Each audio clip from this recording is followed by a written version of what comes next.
தமிழக வாக்காளர்களுக்கு சிறப்பு அறிவிப்பு.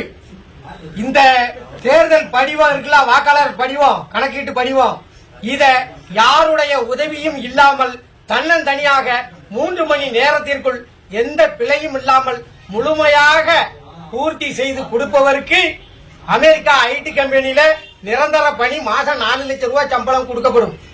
அப்படி போக விருப்பம் இல்லைன்னா இந்திய தேர்தல் துறையில் உங்களுக்கு உயர்ந்த பதவி வழங்கப்படும்.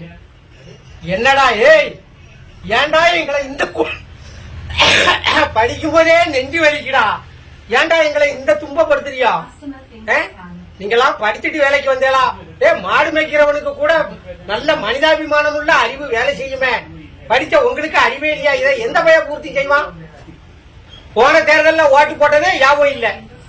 காலையில ஓட்டு போடும்போது கேட்பான், எந்த பள்ளிக்கூடத்துல போய் ஓட்டு போடணும் முடியுது. இந்த லட்சணத்துல மக்களை வச்சுக்கிட்டு என்னமோ அமெரிக்கா விஞ்ஞானி மாதிரி நாங்க இருக்கிற மாதிரியும் நீங்க இது எந்த பயிலுக்கு புரியுது? வாக்காளர் எண்ணு, மயில அடையாள எண்ணு. உங்ககிட்டலாம் ஓட்டு போடுறத விட பேசாம இருக்கலாம். நீ இல்லன்னா ஒரே அடியா அறிவிச்சிரு, தேர்தலே கிடையாது, மக்கள் ஓட்டு போட வராண்டாம்னு ஓப்பனா சொல்லிட வேண்டியதானே.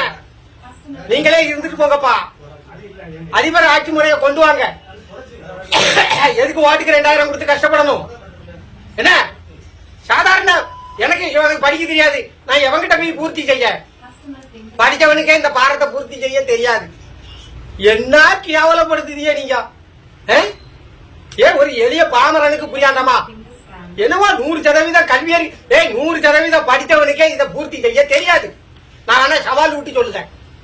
போன தடவை யாருக்கு ஓட்டு போட்டோம்னே தெரியாம வாக்காளர் பூரா பைத்தியம் முடிச்சு சுத்திக்கிட்டு இருக்கான். இந்த நிலைமையில நீங்க இப்படி ஒரு பாரத்தை கொடுத்து பூர்த்தி செய்ய சொன்னா எவன் பூர்த்தி செய்வான்? ஒரே அடியா தேர்தல் ரத்து இந்தியால அப்படின்னு அறிவிச்சிட்டு போங்கப்பா. எங்களுக்கு எவன் வந்தாலும் ஒண்ணுதான். நீங்க ராணுவ ஆட்சியை கொண்டு வந்தாலும் நாங்க உழைச்சுதான் சாப்பிடணும். பேசாம ராணுவ ஆட்சி கொண்டு வந்துருங்க. எதுக்கு போட்டுக்கிட்டு மாரடிச்சுக்கிட்டு இருக்கியா?